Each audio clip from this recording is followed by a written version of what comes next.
C. Joseph Vijay என்னும் நான். Joseph Vijay எனும் நான். History repeats itself.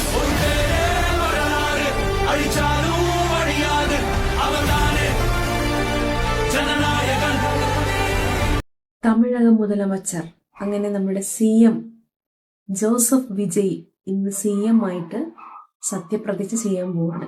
റിയൽ ലൈഫിൽ സിനിമയെ വെല്ലുന്ന ഓരോരോ ട്വിസ്റ്റുകളും കാര്യങ്ങളുമാണ് തമിഴ്നാട് ഈ ഒരു 6 ദിവസമായിട്ട് കണ്ടുകൊണ്ടിരിക്കുന്നത്. 49 വർഷങ്ങൾക്ക് മുമ്പ് MGR സിനിമയിൽ നിന്നും ഒരു കക്ഷി ആരംഭിച്ച് CM ആയിട്ടുണ്ടായിരുന്നു തമിഴകത്ത്. ഇപ്പോൾ 49 വർഷങ്ങൾക്ക് ശേഷം അങ്ങനെ ഒരു സിനിമയിൽ നിന്ന് അതേപോലെ ഒരു കക്ഷി ആരംഭിച്ച് നമ്മുടെ CM ആയിരിക്കുകയാണ് ദളപതി വിജയ്. ഏകദേശം 1/2 നൂറ്റാണ്ടുകൾക്കപ്പുറമാണ് ഈ ഒരു മാറ്റം തമിഴ്നാട്ടിൽ വന്നിട്ടുള്ളത്. 50ഓളം വർഷങ്ങൾക്ക് മേലെയായിട്ട് തമിഴക രാഷ്ട്രീയത്തെ ഭരിച്ചുകൊണ്ടിരുന്ന പാർട്ടികളെല്ലാം പിന്തള്ളിക്കൊണ്ടാണ് വിജയ് ഈ ഒരു വിജയം കൈവരിച്ചിരിക്കുന്നത്. അതും തനിയെ നിന്നുകൊണ്ടാണ്. ഒരുപാട് പൊരുതി നേടിയ വിജയം. പക്ഷെ ഒറ്റ നോട്ടത്തിൽ കാണുന്നവർ എന്താണ് വിചാരിക്കുന്നത്? 50ഓളം വർഷങ്ങളായിട്ട് തമിഴ്നാട് ഭരിച്ചുകൊണ്ടിരിക്കുന്ന പാർട്ടികളെല്ലാം പിന്തള്ളിക്കൊണ്ട് വെറും 2 വർഷമായിട്ട് ആരംഭിച്ചിട്ടുള്ള തമിഴക വെട്ടിക്കഴകം എന്ന് പറയുന്ന വിജയുടെ പാർട്ടി വളരെ ഈസി ആയിട്ട് വിജയിച്ചു എന്ന് മാത്രമാണ് പലരുടെയും ചിന്ത. പക്ഷേ യഥാർത്ഥത്തിൽ അങ്ങനെയല്ല. ഇതൊരു ഓവർനൈറ്റ് സക്സസ് അല്ല. അങ്ങനെ പറയാൻ കാരണം വിജയ് 1974 ഒരു ഫിലിം ഫാമിലിയിൽ, കംപ്ലീറ്റ് ആയിട്ടുള്ള ഒരു ഫിലിം ഫാമിലിയിലാണ് ജനിച്ചത്. അച്ഛനും അമ്മയും ഫിലിം ഫീൽഡിൽ വർക്ക് ചെയ്യുന്ന ആൾക്കാര് സ്വാഭാവികമായിട്ടും മകന് അങ്ങോട്ട് തന്നെ ചായ ഉണ്ടാവുള്ളൂ. അതുകൊണ്ട് തന്നെ 1992 വിജയെ അവര് ആക്ടറായിട്ട് ലോഞ്ച് ചെയ്യുകയും ചെയ്തിട്ടുണ്ടായിരുന്നു. വെറും 18ാമത്തെ വയസ്സിൽ ആക്ടറായി വന്നിട്ടുള്ള വിജയ് ആദ്യ നാളുകളിൽ ഒരുപാട് അവഗണനകൾ നേരിടേണ്ടി വന്നിട്ടുണ്ട്. അവിടെ നിന്നൊക്കെ സ്വയം പ്രയത്നം കൊണ്ടും കഠിനാധ്വാനം കൊണ്ടും അദ്ദേഹം അവിടെ കഴിവ് തെളിയിച്ച് ജനങ്ങളുടെ മനസ്സിൽ ഇളയ ദളപതി എന്ന് പറയുന്ന ആ ഒരു സ്ഥാനം പിടിച്ചു കയറുന്നതാണ് പിന്നീട് നമ്മൾ കാണാനിടയായിട്ടുണ്ടായിരുന്നത്. 2000 വർഷങ്ങളിൽ തന്നെ വിജയ് ഒരു ലീഡിംഗ് സ്റ്റാർസിൽ ഒരാളായി മാറുകയും ജനങ്ങളുടെ ഹൃദയത്തിൽ ആഴങ്ങളിലായിട്ട് അദ്ദേഹത്തിനൊരു സ്ഥാനം ലഭിക്കുകയും ചെയ്തിരുന്നു. പക്ഷെ 2017 വിജയുടെ ജീവിതത്തിൽ ഒരു ടേണിംഗ് പോയിന്റ് ഉണ്ടായി. അതാണ് ഈ ഒരു കാര്യങ്ങൾക്കെല്ലാം തുടക്കം കുറിച്ചത് എന്ന് വേണമെങ്കിൽ നമുക്ക് പറയാവുന്നതാണ്. 17 വയസ്സ് മാത്രം പ്രായമുള്ള അനിത എന്ന് പറയുന്ന പെൺകുട്ടി നീറ്റിൽ 98% മാർക്ക് വാങ്ങിയെങ്കിലും സിസ്റ്റത്തിന്റെ എന്തോ എറർ കാരണം സീറ്റ് കിട്ടാതെയും അതിൽ മനം നൊന്ത് ആ ഒരു പെൺകുട്ടി ജീവിതം അവസാനിപ്പിക്കുകയും ചെയ്തിട്ടുണ്ടായിരുന്നു. ഇതറിഞ്ഞ വിജയ് ഓടി അവരുടെ വീട്ടിലെത്തുകയും ആ ഒരു വീട്ടുകാരെ ആശ്വസിപ്പിക്കുകയും ചെയ്യുന്നത് നമ്മുടെ ന്യൂസുകളിലും മറ്റും കണ്ടിട്ടുണ്ടായിരുന്നു. എന്നാൽ അന്ന് ആ ഒരു വീടിന്റെ പടി ഇറങ്ങുമ്പോൾ വിജയ് മനസ്സിൽ ഒരുപാട് കാര്യങ്ങൾ കുറിച്ചിട്ടുണ്ടായിരുന്നു. അതിങ്ങനെയായിരുന്നു: സ്ത്രീ സുരക്ഷ, യുവാക്കൾക്ക് പുതിയ അവസരങ്ങൾ, സാധാരണക്കാർക്ക് ബഹുമാനം, ഇവയൊക്കെ കിട്ടുന്ന ഒരു തമിഴ്നാടിന് വിജയ് സ്വപ്നം കാണാൻ തുടങ്ങിയിരുന്നു അന്ന് തന്നെ.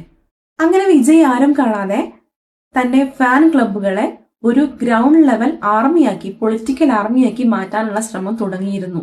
അതിന്റെ ഭാഗമായിട്ട് 2021 ഒരു ലോക്കൽ ബോഡി ഇലക്ഷൻ ആയിട്ട് കുറച്ച് വിജയ് ഫാൻസ് മത്സരിക്കുകയും ചെയ്തിട്ടുണ്ടായിരുന്നു.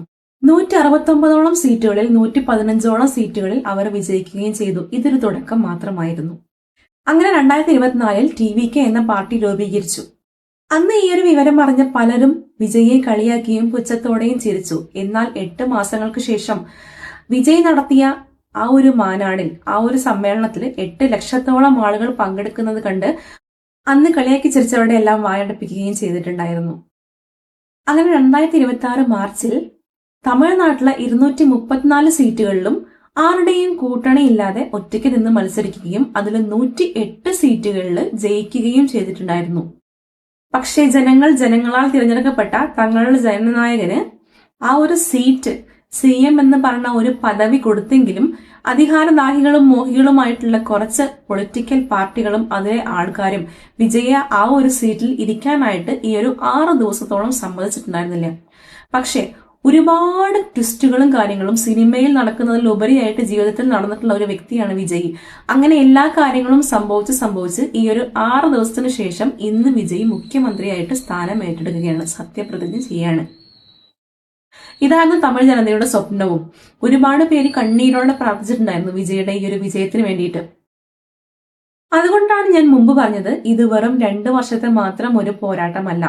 കൃത്യമായിട്ടുള്ള പ്ലാനിങ്ങോട് കൂടിയിട്ടുള്ള അതിശക്തമായിട്ടുള്ള ഒരു പ്ലാനിങ്ങിന്റെ ഇഫക്റ്റ് ആണ് ഇപ്പൊ വിജയ് ഈ നേടിയിട്ടുള്ള വിജയം എന്ന് പറയുന്നത്.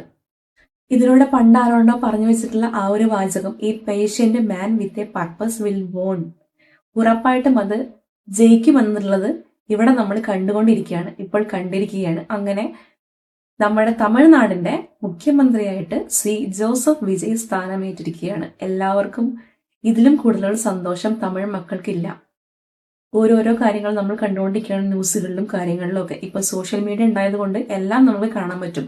ഓരോരോ വീട്ടുകളിലെ സ്ത്രീ ജനങ്ങളാണ് കണ്ണീരിൽ കുതിർന്ന ആശംസകളുമായിട്ട് വിജയ്ക്ക് ഒപ്പമുള്ളത്. അപ്പൊ എന്തായാലും വിജയ് സർക്കാരിന്റെ ഭരണവും കാര്യങ്ങളൊക്കെ നമുക്ക് മുന്നോട്ട് കണ്ടറിയാം. അപ്പൊ എന്റെ ഈ ഒരു കുഞ്ഞു വീഡിയോ ഇത്ര മാത്രമേ ഉള്ളൂ.